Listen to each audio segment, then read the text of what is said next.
November 16th, 2022, 1:47 a.m., Florida. The most powerful rocket humanity has ever built ignites. 8.8 million pounds of thrust. A column of fire brighter than the sun. Artemis 1, NASA's grand return to the moon, claws its way into the darkness. Magnificent, historic, the future of exploration. But 6 months later, the NASA Inspector General releases a report, and the numbers, they tell a very different story. Total program cost, $93 billion. Price per launch, $4.1 billion each. The Inspector General uses one word: unsustainable. Not ambitious, not expensive, unsustainable. So which is it? Humanity's glorious return to the stars, or the most expensive political theater ever orchestrated? Because behind that fire, behind that facade of exploration, lies a war. Billionaires, corporations, a hidden heat shield flaw that nearly ended everything, and a geopolitical arms race with China that won't let this program die. This is the story of Artemis, an empire built on desperation, a monument to hubris, and the question no one wants to answer: can we afford to go back?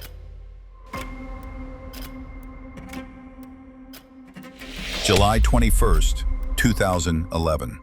The Space Shuttle Atlantis touches down at Kennedy Space Center for the final time. 30 years of American orbital dominance gone. The empire that once planted flags on the moon now hitchhikes aboard Russian rockets, paying $70 million per seat. The architects of Apollo watch from retirement homes as their legacy is dismantled piece by piece. But in the shadow of this humiliation, something is stirring. A new vision, a desperate gamble, a resurrection. October 2010. 1 year before the final shuttle flight, Congress passes the NASA Authorization Act. Buried in the bureaucratic language is a mandate that will reshape the future of human spaceflight. The directive is simple: develop a new heavy-lift rocket capable of sending astronauts beyond low Earth orbit. They call it the Space Launch System. The goal? Deep space, Mars, the outer planets, destinations that exist only in science fiction and the fading memories of the Apollo generation. But this isn't about exploration. This is about legacy. This is about proving that the American empire can still build monuments to itself. But legislation without vision is just paper. For 7 years, the Space Launch System languishes in development hell. Billions spent, deadlines missed, critics sharpening their knives. Then, December 2017, President Donald Trump signs Space Policy Directive 1. The language is unambiguous. America will return astronauts to the moon, and this time, we're staying. Not for science, not for discovery, for dominance. The directive is a political weapon aimed squarely at China and Russia, both of whom are advancing their own lunar ambitions. The message is clear: the moon belongs to us, and we're taking it back. March 26, 2019. Vice President Mike Pence stands at a podium in Huntsville, Alabama, the birthplace of the Saturn V. His speech is a grenade thrown into the halls of NASA. 5 years. Return humans to the lunar surface by 2024. Not 2028, not eventually.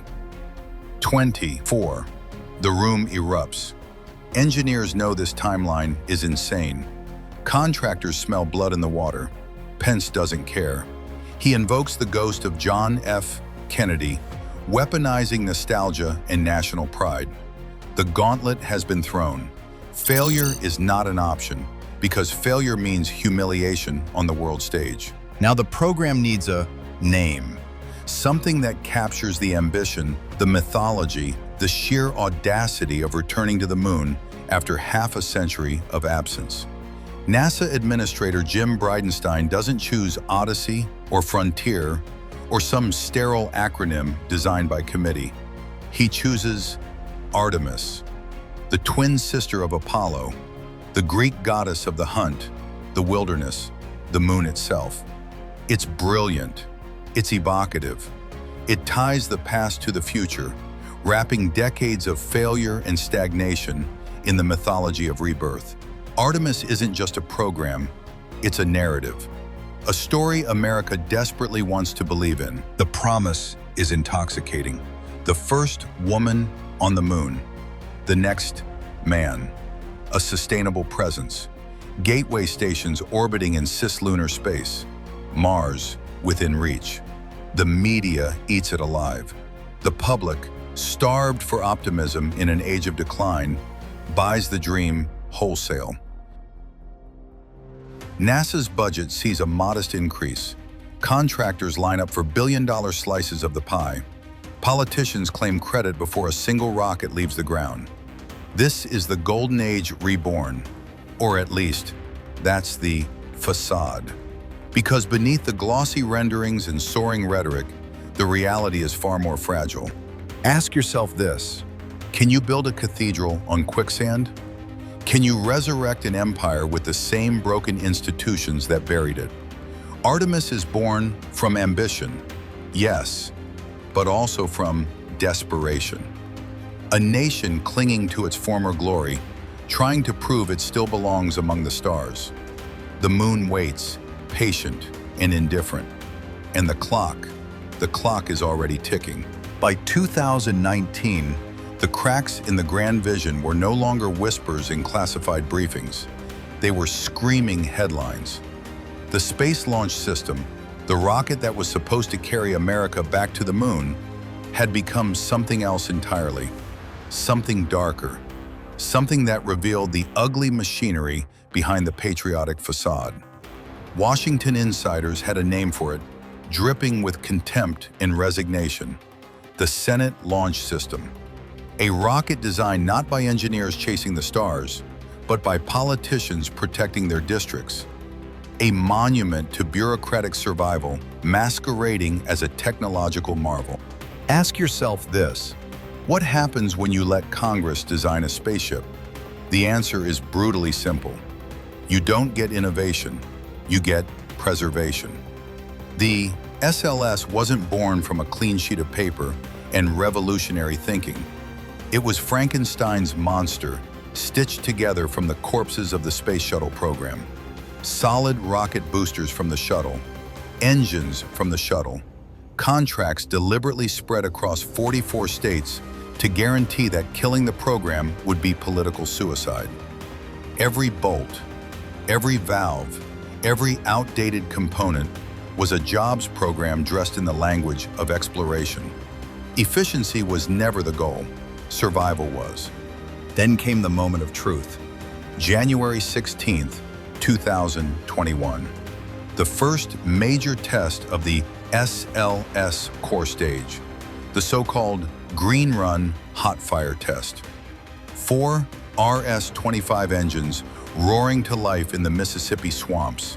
A trial by fire that would prove the rocket could handle the violence of launch. NASA needed 8 minutes of burn time to simulate a real mission. They needed confidence. They needed vindication. What they got was 67 seconds. 67 seconds. The engines shut down early, automatic safeguards triggered by sensor anomalies that engineers scrambled to explain away. The press conference afterward was a masterclass in damage control. Officials smiling through gritted teeth, insisting the test provided valuable data. But the subtext was inescapable. The rocket wasn't ready, and the clock was ticking. But the embarrassment at the test stand was nothing compared to what NASA's own internal watchdog was about to reveal. The Office of Inspector General, the agency tasked with keeping NASA honest, released a report that read like a corporate autopsy. The cost per launch? $4.1 billion. Not million, billion, with a B.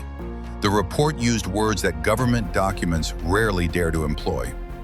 Eye-watering, unsustainable, unaffordable. This wasn't partisan rhetoric or media sensationalism. This was NASA's own accountant looking at the books and recoiling in horror. The Artemis Empire, the grand return to the moon, was built on a foundation of financial quicksand. The pressure inside NASA became unbearable. Something had to break. And it did. In March 2019, Administrator Jim Bridenstine stood before the world and did the unthinkable. He told the truth. He admitted publicly that the 2024 lunar landing deadline was in serious jeopardy. But then, he said something even more heretical, something that would have been career suicide just years earlier. Maybe, he suggested carefully, deliberately, NASA should consider using commercial rockets for the Artemis missions instead of waiting for the perpetually delayed SLS. The words hung in the air like smoke from a fired gun. It was a confession, an admission that the Emperor's rocket had no clothes. The suggestion was immediately walked back, carefully clarified, diplomatically softened into oblivion. But the damage was done. The facade had slipped. For just a moment, the architecture of the whole operation was visible, a rocket program kept alive not by merit, but by momentum, not by destiny, but by desperation. The Senate launch system wasn't just a nickname, it was a diagnosis, a perfect encapsulation of what happens when political survival overrides mission purpose. And now, everyone knew it. The Artemis program was still alive.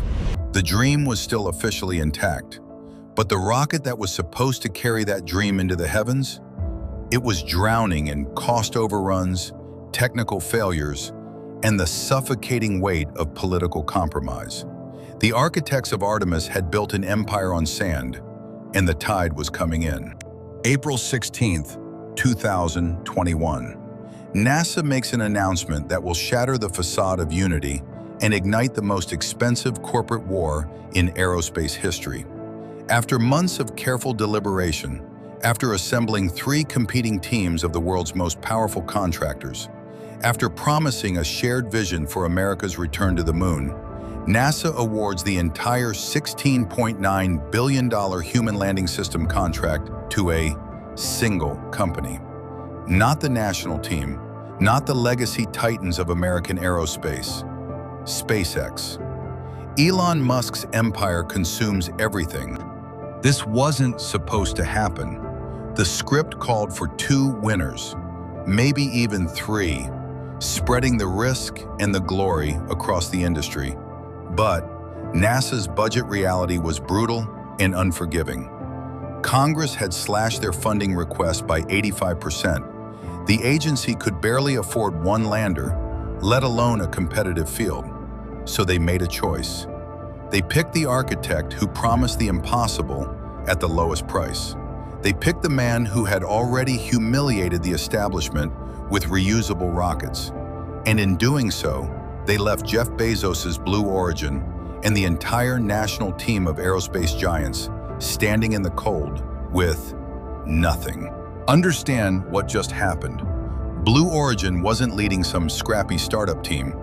They had assembled a coalition of American aerospace royalty. Lockheed Martin, Northrop Grumman, Draper, companies that had built the Saturn V, the Space Shuttle, the Mars rovers. This was supposed to be their redemption arc, their return to glory. Jeff Bezos had personally invested billions into Blue Origin with this exact moment in mind. For 2 decades, he'd been patient, methodical, building his lunar empire in the shadows while Musk grabbed headlines. And now, he'd been shut out, humiliated, beaten by his rival in the most public arena imaginable. The response was immediate and ferocious.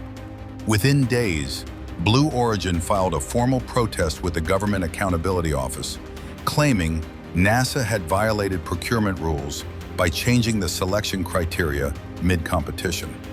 When that failed, they escalated. A federal lawsuit, not a quiet negotiation, not a gentlemanly handshake, a full legal assault on NASA itself, demanding the contract be thrown out and the competition restarted. This wasn't business, this was war. A billionaire scorned, weaponizing the legal system to claw back what he believed was rightfully his. But Bezos wasn't finished. In July 2021, he played his most desperate and most revealing card. He published an open letter to NASA Administrator Bill Nelson, and the offer inside was staggering. Jeff Bezos personally volunteered to waive $2 billion in payments for the first 2 years of the contract. $2 billion out of his own pocket to undercut SpaceX, to force his way back into the game. Think about the psychology of that move. The richest man on Earth publicly begging a government agency to take his money, to give him a second chance, to validate his lunar obsession. The letter was polite, professional, but underneath the carefully chosen words was raw desperation. Bezos framed it as patriotism, as ensuring competition, as protecting America's lunar future. But everyone saw the truth. This was ego. This was hubris. This was a man who had spent 20 years building an empire in Musk's shadow, and he was watching it all collapse in real time. The media had a field day. Headlines screamed about the billionaire space race turning into a billionaire tantrum. Late-night hosts mocked the spectacle of two of the world's richest men fighting over moon contracts like children. NASA's response? Silence. Then rejection. They didn't need Bezos's money. They didn't want the chaos of reopening the competition. And they certainly didn't want to set the precedent that billionaires could simply buy their way into government contracts by publicly throwing cash around. The lawsuit dragged on for months, delaying SpaceX's work, burning resources, poisoning relationships. And through it all, the moon hung in the sky, indifferent to the egos battling below. The national team was dead. The unified vision was shattered. And what remained was the ugliest truth of the new space age, that humanity's return to the moon would be decided not by science or vision, but by which billionaire could outlast the other in a war of infinite wealth and infinite spite. The Blue Origin lost. SpaceX won. But here's the thing about winning a war when you're building a rocket to the moon. The clock doesn't stop ticking just because you spent months in a courtroom. The deadlines don't vanish because lawyers traded insults and paperwork. And the dream of 2024, that beautiful, impossible, politically convenient deadline that NASA promised Congress and the American public, it died the moment that lawsuit was filed. Quietly, without ceremony, like a light going out in an empty room. The fallout was immediate and brutal. For 7 months, not a single rivet was installed on the lunar lander. Not a single weld. Not a single test. SpaceX engineers sat idle while lawyers argued over definitions in fine print. The Artemis 3 mission, the grand return to the moon, the victory lap for American exceptionalism, was officially pushed back to 2025. Then, quietly, with no press release, no fanfare, it slid again. 2026, maybe, probably later. The word delay became a ghost haunting every NASA briefing, every congressional hearing, every hopeful tweet from Elon Musk pretending everything was on track. But the lander wasn't the only thing falling apart. Back at NASA, the Artemis 1 mission, the uncrewed test flight of the SLS rocket and Orion capsule, was turning into a public humiliation. August 2022. The rocket sits on the pad. The world is watching. And then, a hydrogen leak. Scrubbed. They try again. Another leak. Scrubbed. A hurricane rolls toward Florida. Scrubbed. The rocket is rolled back to the vehicle assembly building like a wounded animal retreating to its cave. Months pass. Finally, in November, it launches. The media celebrates. NASA exhales. The mission is declared a success, except it wasn't. Not entirely. Not when you look closer. Because hidden beneath the champagne and the congratulations and the feel-good NASA propaganda was a problem. A quiet, terrifying problem that nobody wanted to talk about. The Orion Heat Shield. The thing designed to protect astronauts from the searing inferno of re-entry. The thing that absolutely, categorically cannot fail. It had eroded, unexpectedly, unpredictably, in ways the engineers didn't understand and couldn't explain. Chunks of material had charred away more than the models predicted, more than the tests suggested, more than anyone was comfortable admitting. Ask yourself this: if a heat shield fails on a crewed mission, what happens? The astronauts don't get a second chance. They don't get a software patch mid-re-entry. They burn. So, NASA did what any rational organization would do when facing a potentially catastrophic flaw in a multi-billion-dollar spacecraft. They launched an investigation. A long one, a thorough one, a politically careful one. And Artemis II, the first crewed flight around the moon since 1972, was delayed.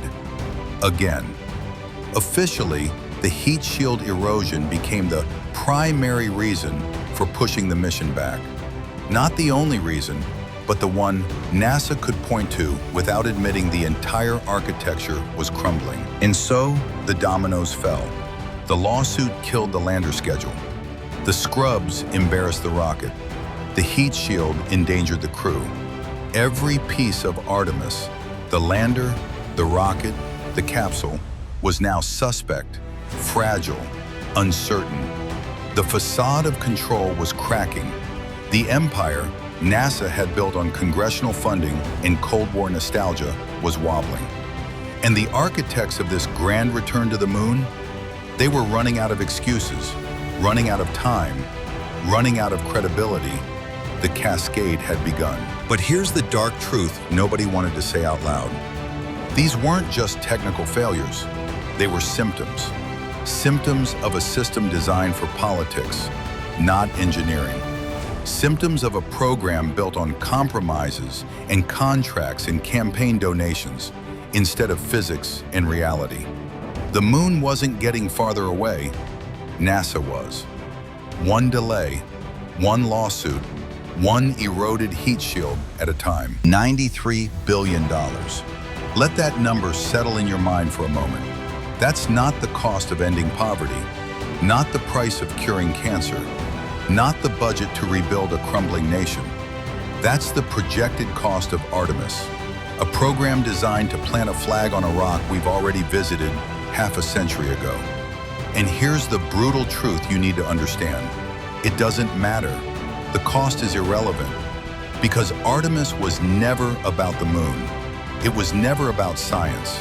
It was about something far more primal, something that empires have killed for since the dawn of civilization: control. In the halls of power, where men in tailored suits whisper about the future of nations, the moon has become the ultimate chess piece. And the architect of this grand justification is NASA Administrator Bill Nelson, a career politician who understands that in Washington, fear sells better than hope. Nelson didn't need to inspire the public with dreams of discovery. He needed to terrify Congress with a nightmare: losing the moon to China. The new space race isn't about exploration anymore. It's about domination. About ensuring that when humanity looks up at the night sky, they see an American flag, not a red one. Here's what Nelson understood that dreamers never do.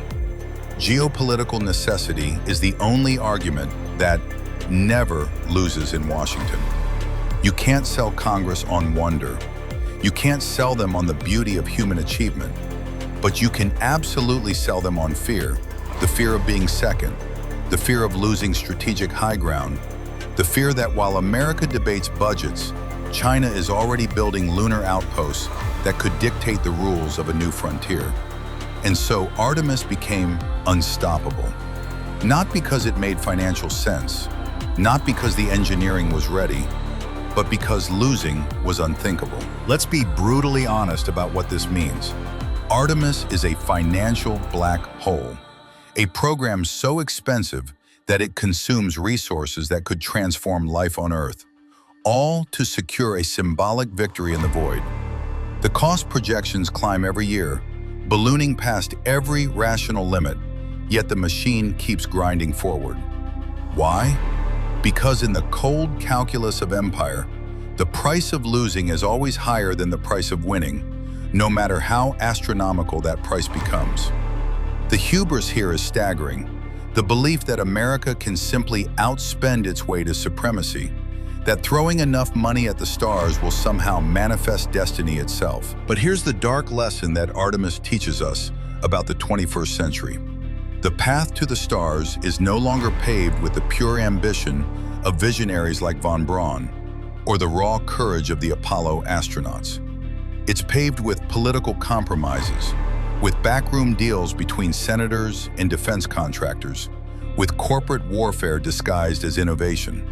It's paved with a price tag that is, by every rational, honest, mathematical metric, utterly unsustainable. And yet, it continues. Because sustainability was never the point. Victory was the point. Legacy was the point. Ask yourself this: what are we really paying for? Are we paying $93 billion to return to the moon? Or are we paying to maintain the facade, the illusion that America still controls the future, that the empire can still dictate the terms of human progress? Because when you strip away the rhetoric, when you peel back the layers of justification and propaganda, what you're left with is a simple, brutal truth. Artemis exists because losing the moon would mean admitting that the age of American exceptionalism might be over. And that admission, that's a price no politician is willing to pay. So Artemis marches forward, a monument to hubris, to desperation, to the belief that money can buy immortality. The rockets will launch, the flags will be planted, the speeches will be made, and somewhere in a congressional hearing room, another budget will be approved, another cost overrun justified, another compromise made in the name of legacy. Because in the end, that's what Artemis really is. Not a mission to the moon, but a monument to what empires are willing to sacrifice financially, morally, rationally, just to prove they still matter. The price of a legacy is everything.